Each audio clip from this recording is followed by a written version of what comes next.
I guess first of all, how are you feeling physically? Are you ready to go? Yeah, physically I feel great. Where do you say you're at right now? I feel great. This is the best I've felt in a long time. Just how are you feeling heading in after that second surgery? Amazing. Okay. Simmons, shot clock winding down. Over Williams, air ball. And Simmons. Maybe next time. Maybe next time, yes. Trying to tee up Ben Simmons, though. Deflects it. I think people forget, me as a player when I'm healthy. I can play basketball. I'm pretty good, right?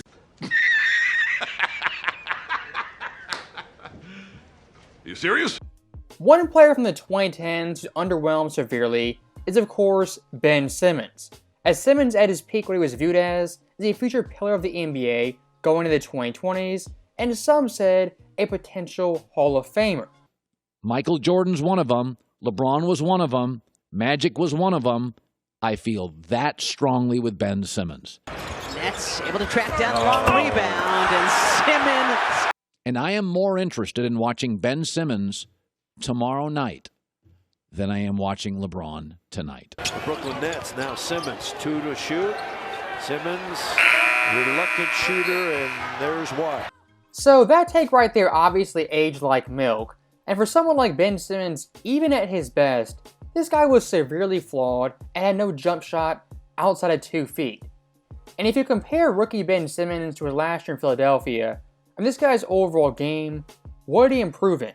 Was he a better passer? Not really. Better scorer? No. Was he more efficient? Barely. Ben Simmons' so-called improvement evolution in Philadelphia really never took place. And guys like Coward, who dubbed him kind of the next LeBron, the next Magic Johnson, I mean, those takes, they died within a couple of seasons. Admits. Simmons, a little too much on it. I am never going to financially recover from this. Ben Simmons, in a lot of ways, is the worst traits of Zion Williamson, as well as Paul George. As much like Zion, Ben Simmons from day one coasted on physical gifts. And of course, when those gifts diminished, he was always hurt, banged up, not healthy. And when he was healthy, his game really hadn't evolved since his first year in the NBA. And looking at Simmons' time in Brooklyn, I mean, it's Zion-esque. 2022, 0 games. 23, 42, 24, 15, and 25, 29. Ben Simmons in 4.5 years has played a grand total of 86 games at a possible 295. Percentage-wise is 29.2, a fraction ahead of Zion Williamson in the exact same time period.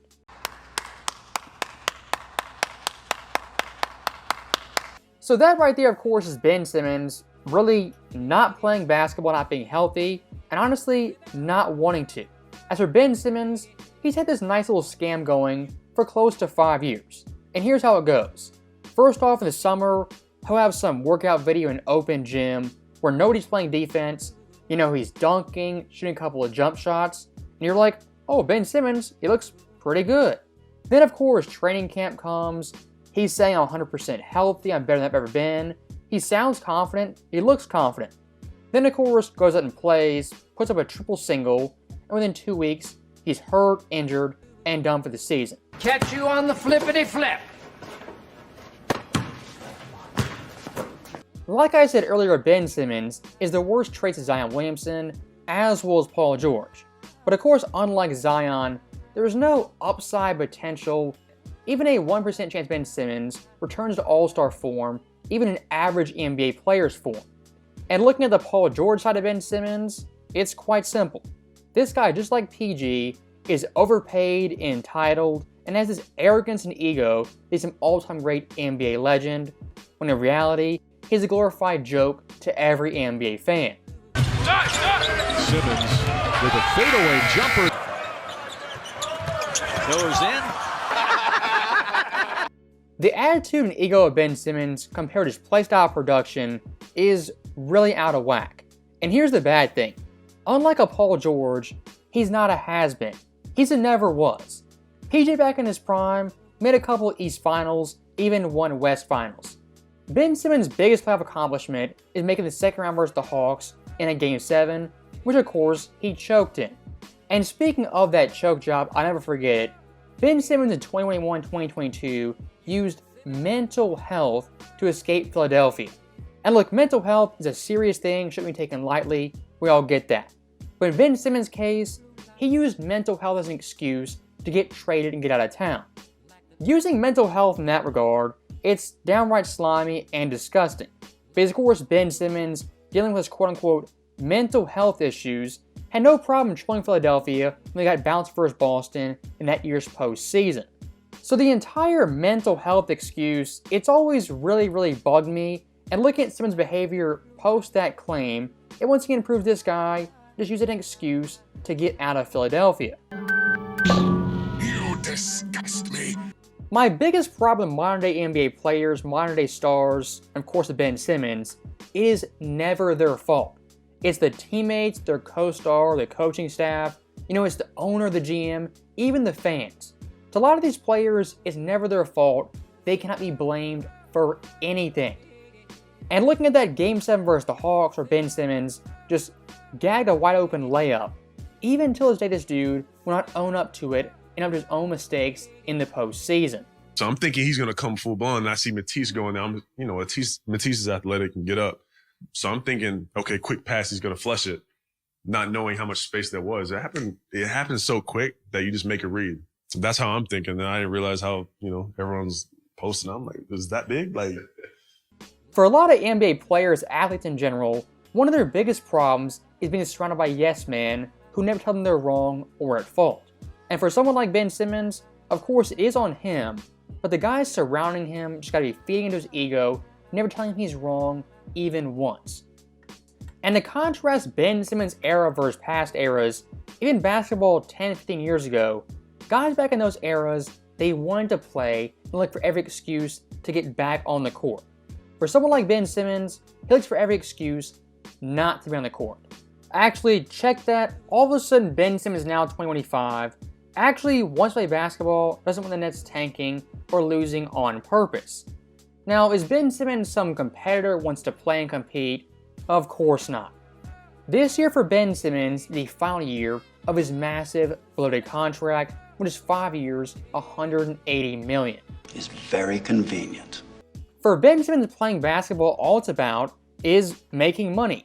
And this year for him, unfortunately, his last year in his life, he'll make upwards of $40 million. And I think for a lot of fans, we kind of forget that, because Ben Simmons nowadays is largely irrelevant.